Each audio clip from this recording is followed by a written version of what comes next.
Good morning students. So we continue our chapter. हम अपने second video में आए हैं, यानी सेकेंड पार्ट में। अब राजा ने उस व्यापारी को समन आदेश देकर बुलवाया। अब क्या होता है, when the merchant arrived the king questioned him. जब वो मर्चेंट व्यापारी वहाँ पहुँचा तो राजा उससे सवाल पूछता है, व्हाट्स योर नेम, तुम्हारा नाम क्या है। Such and such your highness, तो नाम क्या बताता है, सच एंड सच महाराज। Were you at home when the dead man burgled your house, तो वो राजा उसे पूछता है कि जब उस मरे हुए आदमी ने तुम्हारे घर पर चोरी की थी तो क्या तुम घर पर थे। अब चोरी की, इसके लिए उसको सज़ा मिली, हम ऐसा कह सकते हैं ना, चोरी करना तो बुरी बात है, बट यहाँ पे राजा भी तो मूर्ख है। वो पूछता है कि उससे कि जब ऐसा हुआ तुम्हारे घर में तो तुम घर पे थे। Yes my lord, he broke in and the wall was weak, it fell on him. तो वो व्यापारी कहता है, हाँ महाराज, उसने दीवार को तोड़ी और अंदर आया, क्योंकि दीवार कमज़ोर थी तो उसके ऊपर गिर गई। The accused pleads guilty, your wall killed this man's brother. तो राजा उसको कहता है कि मतलब जो एक्यूज्ड है, मतलब तुमने अपनी बात मान ली, तुमको अपनी बातों पर पछतावा है, लेकिन जो आदमी मरा उसका भाई जो है, वो उसका भाई, मतलब ये जो खड़ा है उसका भाई है। You have murdered a man, इस तरह तुमने एक आदमी का मर्डर किया है। We have to punish you, हमें तुम्हें सज़ा देनी होगी। तो राजा क्या कहता है कि तुम्हारी दीवार कमज़ोर थी, तुमको उसे अच्छे से बनाना चाहिए था। अगर तुम्हें पता है दीवार कमज़ोर थी तो इसमें तुम्हारा फॉल्ट है, और इसका भाई उस दीवार के नीचे आके मर गया है, तो तुम्हें इसकी सज़ा मिलनी चाहिए।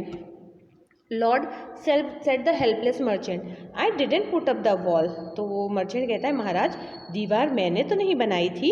It's really the fault of the man who built the wall, और ये गलती असलियत में, वाकई में ये गलती किसकी है, जिसने दीवार बनाई है। He didn't build it right, उसने दीवार को सही तरीके से नहीं बनाया। यू शुड पनिश हिम, तो आपको उसे सज़ा देनी चाहिए। हु इज़ दैट, तो राजा पूछता है वो कौन है। My lord, this wall was built in my father's time. तो वो मर्चेंट कहता है, महाराज ये दीवार जो है ना, मेरे पिताजी के ज़माने की बनी है। आई नो द मैन, और जिसने इस दीवार को बनाया है मैं उस आदमी को जानता हूँ। He is an old man now, अब वो बूढ़ा आदमी हो चुका है। ही लिव्स नियर बाय, वो पास में ही रहता है। The king send out messengers to bring in the bricklayer who had build the wall. अब राजा जो है वो अपने दूतों को भेजता है कि जाओ उस ब्रिक लेयर, मतलब दीवार बनाने वाले आदमी को ले आओ। They brought him tied hand and foot, तो राजा के जो मैसेंजर्स थे वो उसके हाथ पैर बांध कर उसको ले आते हैं। You there, did you build this man's wall in his father's time, तो राजा उससे पूछते हैं कि क्या तुमने इस आदमी की दीवार इसके पिताजी के ज़माने में बनाई थी। Yes my lord, I did. तो वो बेचारा बूढ़ा आदमी एग्री करता है कि हाँ महाराज मैंने बनाई है, मतलब बनाई थी। What kind of a wall is this that you build, किस तरह की दीवार तुमने बनाई। It has fallen on a poor man and killed him, ये दीवार बेचारे एक गरीब आदमी के ऊपर गिरी और उसे मार डाली। You have murdered him, indirectly तुमने उसे मारा है। We have to punish you by death, इसलिए हमें भी तुम्हें मौत की सज़ा देनी होगी। अब देखो कहानी कैसे घूम रही है, मूर्खों का जो राज्य है अगर हम कहें तो, एक्चुअल में अगर देखा जाए तो अगर वो मूर्खों का, मतलब वो जो चोर का भाई जो कंप्लेन लेकर गया था वो ही गलत था, क्योंकि एक तो वो गलती करने गया था, चोरी कर रहा था, उसने दीवार में होल क्यों किया, तो अगर उसकी डेथ हुई तो इसमें उसकी फॉल्ट थी। बट नहीं, यहाँ पे राजा भी वैसा ही है। राजा ने उस व्यापारी को बुलाया, व्यापारी कहता है मैं नहीं, इसको बनाने वाले की फॉल्ट है, मेरी फॉल्ट नहीं है। बनाने वाला जो है वो कहता है, मतलब उसको बुलाया गया तो बनाने वाले को अब सज़ा दी जाएगी। तो देखो आगे क्या होता है। Before the king could order the execution the poor bricklayer pleaded, अब इससे पहले कि राजा जो है वो पनिशमेंट सुनाए, कुछ उसको सज़ा दे, बेचारा वो गरीब ब्रिकलेयर जो है वो रिक्वेस्ट करता है। Pleaded means to request. Please listen to me before you give your orders, तो कहता है महाराज आप अपना कोई आदेश सुनाएं, अपना कोई आदेश दें, इससे पहले मेरी बात सुन लीजिए। It's true I build this wall and it was no good, तो कहता है महाराज मैं जानता हूँ कि मैंने ये सच है कि मैंने ये दीवार बनाई और ये अच्छी नहीं है। But that was because my mind was not on it, और उसका कारण ये है क्योंकि उस समय मेरा ध्यान जो है वो यहाँ पर नहीं था। I remember very well a dancing girl who was going up and down that street all day with her anklet jingling, तो वो कहता है महाराज मुझे अच्छे से याद है जिस दिन मैं ये दीवार बना रहा था, एक डांसिंग गर्ल, मतलब एक नर्तकी कह सकते हो आप, एक नाचने वाली कह सकते हो, डांसिंग गर्ल मतलब जो डांस करती है, तो वो इस रास्ते पर कई बार आ जा रही थी और उसके एंकलेट किसी को कहते हैं हम, पायल को, जिंगलिंग मतलब अपने पायल बजाते हुए, पायल खनकाते हुए वो यहाँ से पूरे दिन कई बार आ जा रही थी, तो मेरा ध्यान उधर था। And I could not keep my eyes और my mind on the wall I was building, इसलिए मैं अपनी नज़रों को और अपने ध्यान को इस दीवार पर नहीं लगा सका जो मैं बना रहा था। You must get that dancing girl, I know where she lives. तो कहता है महाराज आपको उस डांसिंग गर्ल को पकड़ना चाहिए, मैं जानता हूँ कि वो कहाँ रहती है। अब देखो मर्चेंट के ऊपर से कहाँ पे आया, ब्रिक लेयर के बाद कहाँ पर आया, डांसिंग गर्ल पे। अब ये किस तरह से, तो स्टार्ट करो देखो। तो अब वो डांसिंग गर्ल को कहता है मुझे पता है वो कहाँ पर रहती है। You are right the case depend. अब राजा कहते हैं तुम सही कह रहे हो, अब ये केस गहराते जा रहा है। We must look into it, हमें इसमें ध्यान देना होगा। It is not easy to जज सच कॉम्प्लिकेटेड केस, अब ये इतना आसान नहीं है इस कॉम्प्लिकेटेड केस को सॉल्व करना। कॉम्प्लिकेटेड मतलब मुश्किल, थोड़ा उलझा हुआ। Let's get that dancer wherever she is. तो ऑर्डर दिया जाता है कि भाई चलो अब उस डांसर को लाया जाए, वो जहाँ कहीं भी है उस डांसर को अब यहाँ पर हाजिर किया जाए। The dancing girl now an old women came trembling to the court. अब उस समय जो डांसिंग गर्ल थी अब एक बूढ़ी औरत हो चुकी थी और वो कांपते हुए, ट्रेम्बलिंग मतलब कांपते हुए दरबार में आती है। Did you walk up and down that street many years ago while this poor man was building a wall, did you see him.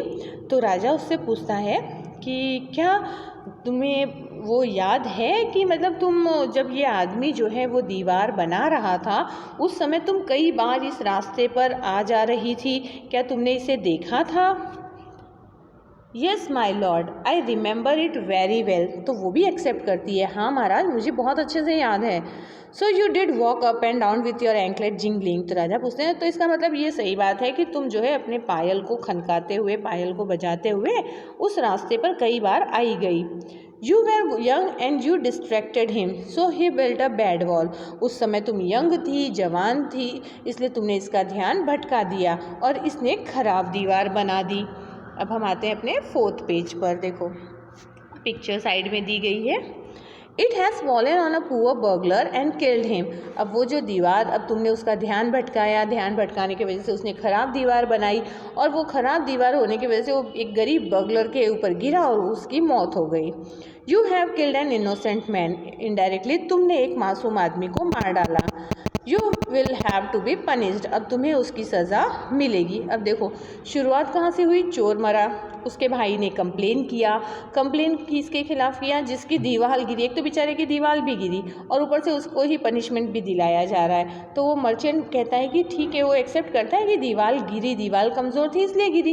तो कहता है बट दीवार मैंने नहीं बनाई, दीवार जिसने बनाई उसको पनिशमेंट होना चाहिए। तो उस ब्रिकलेयर को बुलाया जाता है, ब्रिकलेयर भी एक्सेप्ट करता है कि हाँ दीवार मैंने बनाई है और ये बात भी सही है कि दीवार बराबर से नहीं बनी क्योंकि उस समय मेरी नज़रें और मेरा माइंड दोनों जो है काम में नहीं था क्योंकि एक डांसिंग गर्ल ने मेरा ध्यान भटका दिया था। अब उस डांसिंग गर्ल को बुलाया जाता है, डांसिंग गर्ल भी एक्सेप्ट करती है कि बिल्कुल उस समय ये जब मतलब ये ब्रिकलेयर जब दीवार बना रहा था तो मैं कई बार यहाँ से आई गई थी। तो राजा कहता है अब तुम्हें इसकी सज़ा होगी। She thought for a minute and said my lord wait. अब वो बूढ़ी हो चुकी थी तो वो थोड़ी देर सोचती है और कहती है, 1 मिनट तक सोचने के बाद कहती है महाराज रुकिए, I know now why I was walking up and down that street. तो कहती है महाराज अब मुझे पता चल गया है कि क्यों मैं उस रास्ते पर कई बार आई और गई। I had given some gold to the goldsmith to make some jewellery for me. तो कहती है महाराज उस समय मैंने कुछ सोना जो है वो सुनार को दिया था गहने बनाने के लिए। He was a lazy scoundrel, scoundrel एक तरह की हम कह सकते हैं कि गाली है। तो कहते हैं वो थोड़ा आलसी था। He made so many excuses said he would give it now and he would give it then and so on all day. तो वो बताती है कि मैंने कुछ सोना जो है वो सोनार को अपने गहने बनाने के लिए दिए थे लेकिन वो बहुत ही आलसी था तो वो हमेशा बहाने करता रहता कि मैं ये अब दे रहा हूँ, मैं ये तब दे रहा हूँ, ऐसे वो पूरे दिन करता रहा। He made me walk up and down to his house a dozen times. तो उसने मुझे अपने घर पे करीब डजन मतलब 12 बार ऊपर नीचे कराए कि अभी थोड़ी देर बाद आओ तब दे देता हूँ, अच्छा उस समय आओ तब दे देता हूँ। तो इसलिए मुझे कई बार उसके यहाँ आना जाना पड़ा। That was when this bricklayer saw me। और ये वही टाइम था जब ये ब्रिकलेयर ने मुझे देखा। It's not my fault, इसमें मेरी गलती नहीं है। My lord, it's the damned goldsmith fault। Fault. तो कहती है महाराज ये उस गोल्ड स्मिथ की गलती है, यानी सोनार की गलती है। अब देखो बात कितनी लंबी पड़ रही है, कहाँ से कहाँ तक जा रही है। Poor thing, she is absolutely right, thought the king weighing the evidence. अब सबूतों को मतलब वजन करते हुए, सबूतों के उस पर मतलब सबूतों के ऊपर से वो कहता है कि इसमें इसकी कोई गलती नहीं है, ये बिल्कुल सही है। We have got the real culprit at last, आखिरकार हमको जो सही गुनहगार है वो मिल गया। Get the goldsmith wherever he is hiding at once, तो अब ऑर्डर दिया जाता है कि जहाँ कहीं भी वो छुपा हो तुरंत उसे ढूंढकर लाया जाए। The king's bailiff searched for the goldsmith who was hiding in a corner of his shop. अब राजा के जो जासूस थे, उसके जो सिपाही थे, वो उस गोल्डस्मिथ को ढूंढना शुरू करते हैं और वो अपने दुकान के कोने में छुपा हुआ था। When he heard the accusation against him, he had his own story to tell. अब जब वो सुनार ने सुना सारी बातें तो उसके पास अपना ही सफाई थी कि भाई उसने ऐसा क्यों किया, उसकी अपनी ही परेशानी थी, वो बताता है। क्या कहता है सुनो। My lord he said I am a poor goldsmith, तो कहता है महाराज मैं एक गरीब मतलब बेचारा गोल्ड स्मिथ हूँ, पुअर गोल्ड स्मिथ हूँ। It's true I made this dancer come many times to my door, और ये बात भी सच है कि मैंने इस डांसर को कई बार अपने दरवाजे पर बुलाया।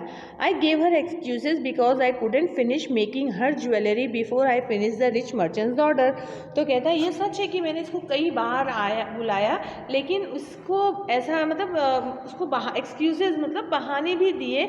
उसका कारण ये था कि मैं इसके गहने नहीं बना पाया था, और मैं इसके गहने तब तक नहीं बना सकता था जब तक मैं एक अमीर व्यापारी का ऑर्डर एक था मेरे पास, जब तक मैं उस अमीर व्यापारी का ऑर्डर पूरा नहीं कर लेता तब तक मैं इसके गहने नहीं बना सकता था। They had a wedding coming and they wouldn't wait, और वो क्योंकि उस जो अमीर व्यापारी था उसके यहाँ शादी थी और वो लोग इंतज़ार नहीं कर सकते थे, इसलिए मुझे उनका काम पहले करना था। You know how impatient rich man are, आप तो जानते ही हैं कि जो ये अमीर लोग होते हैं वो कितने अशांत होते हैं, मतलब उनके अंदर होता है कि कोई भी चीज़ जल्दी हो जाए। Who is the rich merchant who kept you from finishing this poor woman's jewelry, made her walk up and down, which distracted the bricklayer, which made a mess of his wall, which has now fallen on an innocent man and killed him? Can you name him? अब राजा पूछते हैं कि वो कौन सा व्यापारी था जिसने तुम्हें गहने बनाने के लिए मजबूर किया, जिसकी वजह से तुमने इस बेचारी डांसिंग गर्ल को कई बार इसे बुलाया, और इसके कई बार आने से, उस रास्ते पर आने जाने से उस ब्रिक लेयर का ध्यान भटका। उस ब्रिक लेयर का ध्यान भटकने से उसने खराब दीवार बनाई, और उस खराब दीवार की वजह से एक बेचारा मासूम उसके नीचे आकर मर गया। तो तुम मुझे बताओ कि वो रिच मर्चेंट कौन था। अब यहाँ पर हम अपना सेकेंड वीडियो कंप्लीट करते हैं। We will continue in the next video.